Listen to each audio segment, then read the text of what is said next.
Okay, so I will be talking about the facts and fiction of COVID-19. It's slightly less scientific, so we'll give you all a bit of a break, should I say. Okay, so let's consider the places where COVID-19 is spoke about. As we all know, there are numerous. Here are a few examples. All similar in the way that they provide some sort of information on the current pandemic, however, differ in whether what you see written has been fact-checked from a reliable source and has evidence to support it. The question is whether the material presented has any verification or is written by or spread by a trustworthy author. So I'm going to go through a few COVID myths, and I can't see the chat or you, so you'll just have to think to yourselves whether they're true or false. So, can 5G mobile networks carry and spread the virus? This is false. 5G mobile networks cannot, 5G mobile networks cannot and do not spread the virus. Viruses can be transmitted via contact, droplets, or aerosols. They are small protein capsules that harbor genetic information, but as they are non-living, they are completely dependent on their host to replicate. Once within a host cell, they can multiply, assemble, and release viral progenies to infect additional cells and spread the viral infection. Enveloped viruses can spread via two distinct routes, either through the cell-free aqueous environment or alternatively by remaining cell-associated and being passed on by direct cell-cell contact. Neither of these routes are possible over radio waves, hence 5G cannot carry, hold, or spread the virus. Next myth, you should not wear a mask when exercising. This is true. Might be surprising. Masks reduce the ability to breathe comfortably. Additionally, sweat can cause the mask to become wet, making breathing additionally difficult and can furthermore promote the growth of unwanted microbes. However, there are still preventative measures to be adhered to when exercising to minimize viral spread. During exercise, a 2-meter minimum distance should be maintained from others. When inside, exercise should take place in well-ventilated areas with clear marked areas to adhere to socially distanced space. I've got a diagram of a Belgium study on safe distancing while exercising. It shows a simulation of a runner emitting droplets. I'll play it for you. Of a runner emitting droplets and how these can land in the path of someone behind them in their slipstream. Therefore, it is encouraged to jog side by side where possible, or leave a larger distance between the runner in front to stay out of the slipstream and minimize infection. The same principles are applicable to cyclists. Has that played? Yes. Sorry, I'll just play again.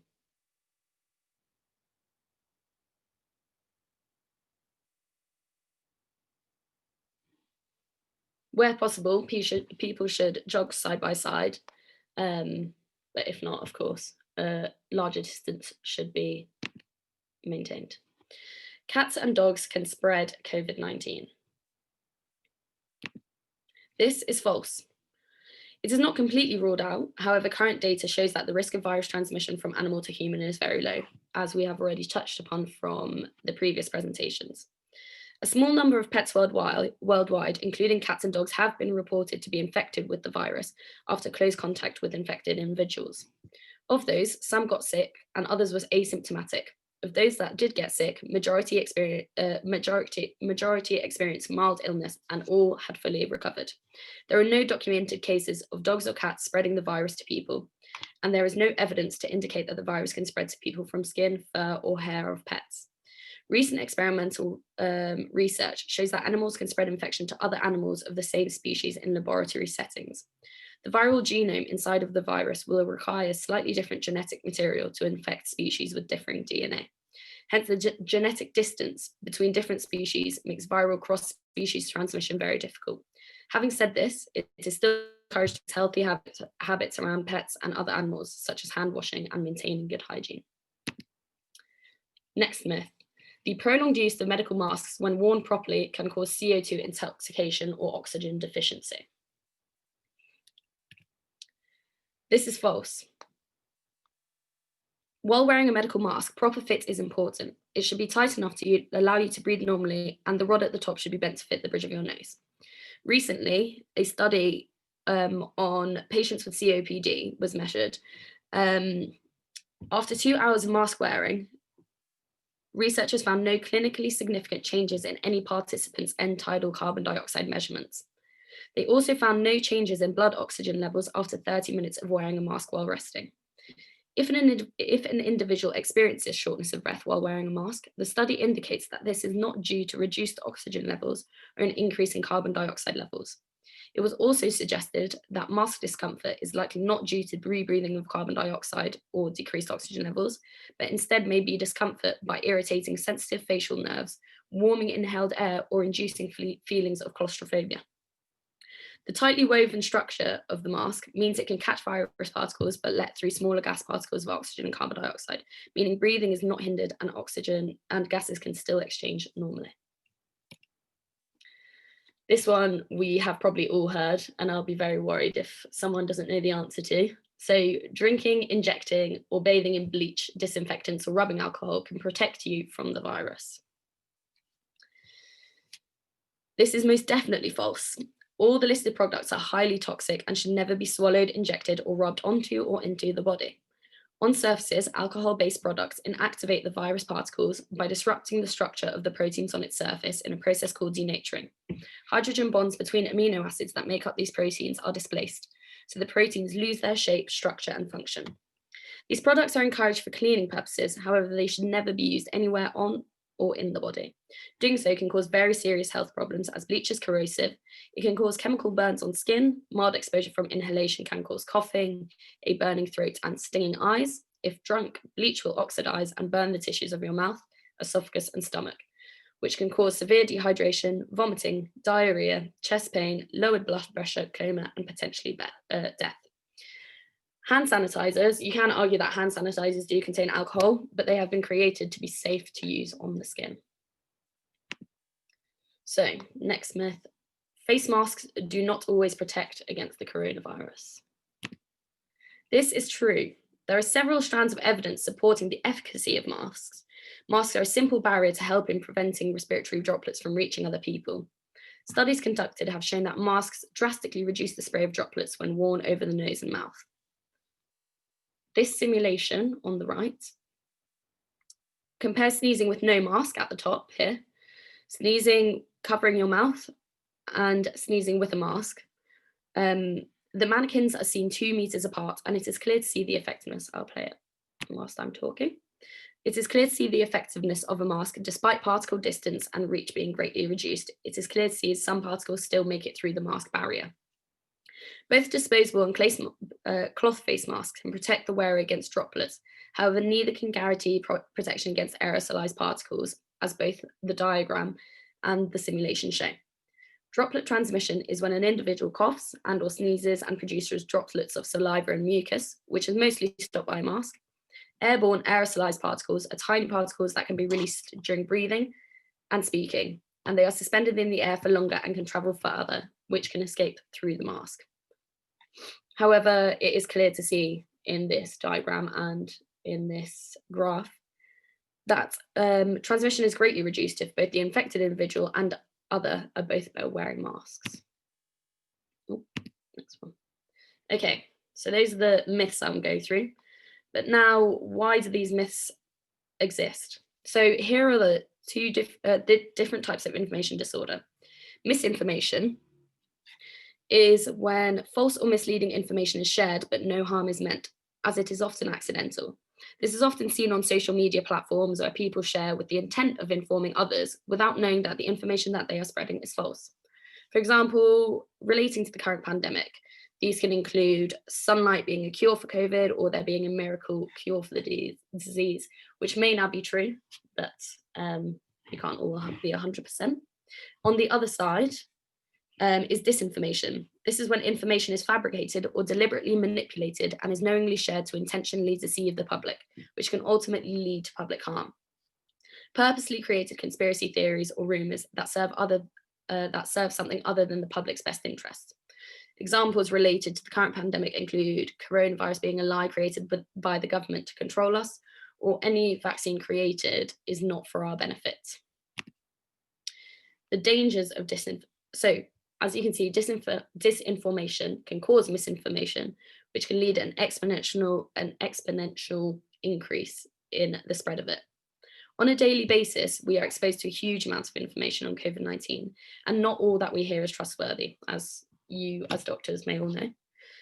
Due to living in a pandemic, we want to stay up to date with guidelines, knowing what challenges we face and to understand what is going on. Many of us do this by seeking out information and sharing it. Disinformation from an unreliable author, however, can be picked up by the public and believed. This will then be shared from the first point of contact here, or the first point of contact as this is the author, onwards. The illustration that you can see presents how quickly misconceptions can spread and the exponential increase of people that may believe it. Not only can the misinformation be counterproductive to stopping the spread, but can also be harmful to the user themselves. Misinformation can send people into a panic, and in an attempt to alert friends, family of what they have heard, they are circulating actual false information, further causing concern and anxiety. Information can spread just like the virus.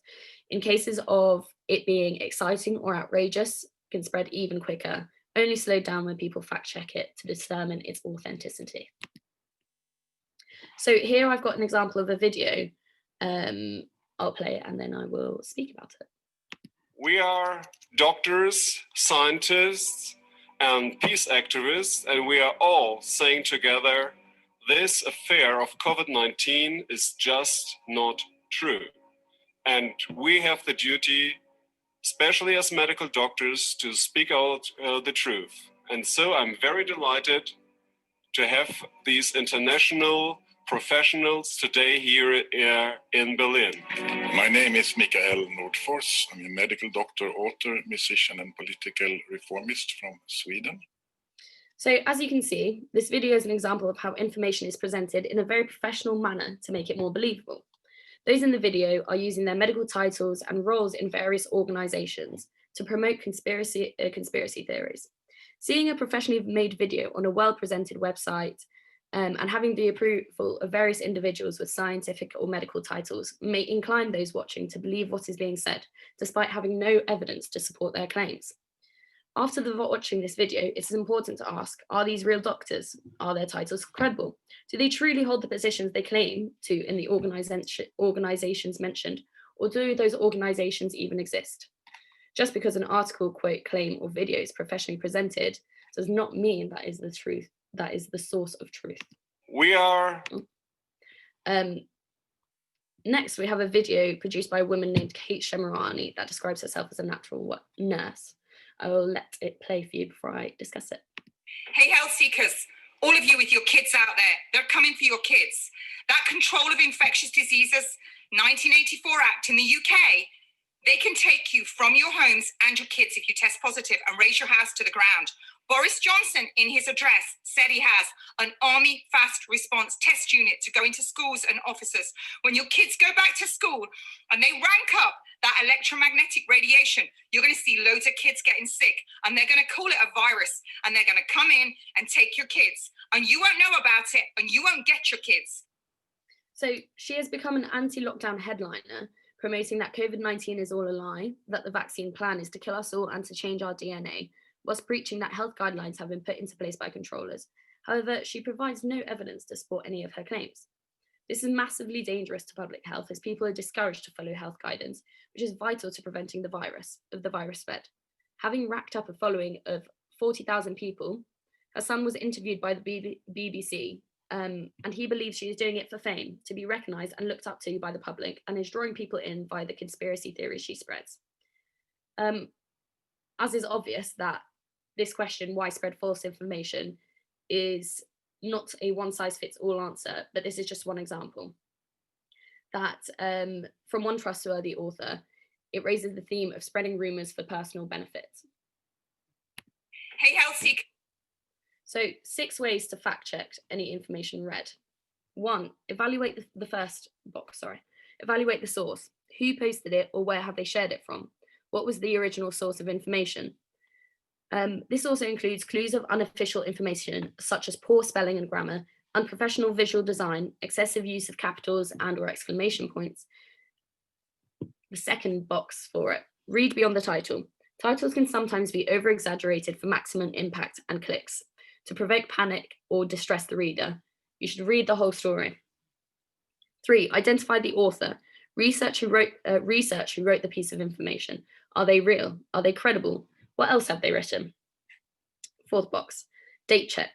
Is the date recent? Is it relevant to current events? Has an image or data been used out of context? All news stories may not be relevant to current events. In the fifth box, we have use of evidence. Trustworthy stories will commonly back up their information with facts. You need to check the supporting evidence from reliable links. Does the info given actually support the story? And compare it to fact-check websites. Consult fact-check websites such as the NHS, World Health Organization, to see whether the information you have read aligns with the information they have listed, or use a fact-checking site. So here are a few examples of websites you can use. As I've mentioned, the NHS website, the World Health Organization website, the government website for current guidelines, and Snopes.com is a website dedicated to debunking theories and fact-checking. That can also be used. Sources to avoid, of course, social media, and think of the 6 ways previously mentioned on how to scrutinize what you're reading. Tabloids as well use titles that are over-exaggerated for maximum impact for readers, which of course you will probably know. So this is an example of a debunked claim from Snopes.com. So someone telephoned into the public city council meeting in Alberta claiming to be Dr. Roger Hodgkinson, a specialist in pathology, and claimed that the coronavirus is a hoax and nothing more than the common flu.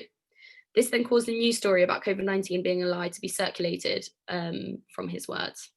So what in this story was actually true? Dr. Roger Hodgkinson, is a pathology specialist and is the CEO of a biotech company selling COVID-19 test. He did call into the public city council meeting and call the virus causing the current pandemic a hoax. However, what has been debunked? He is not the chairman of the Royal College of Physicians and Surgeons of Canada, and since these claims, the medical organisation has since distanced themselves from any associations with his comment. The claim of being the president of the Alberta Society of Laboratory Physicians was also refuted, as the organisation has not been known under that name for 25 years, and Dr. Roger Hodgkinson is not a part of it. More information of the story can be read on Snopes.com, but it's just an example of reading into the story, checking if the authors are credible, and whether what they mention is actually true. So next time you read something on the COVID-19 matter, be skeptical, be wary. And of course, not every source of information is true. Research the subject further on trusted websites like I listed, using the ones I listed earlier, and stay up to date, watch the news, check websites for current events. Don't let yourself be influenced by information from any unknown, unproved, or uncredible sources.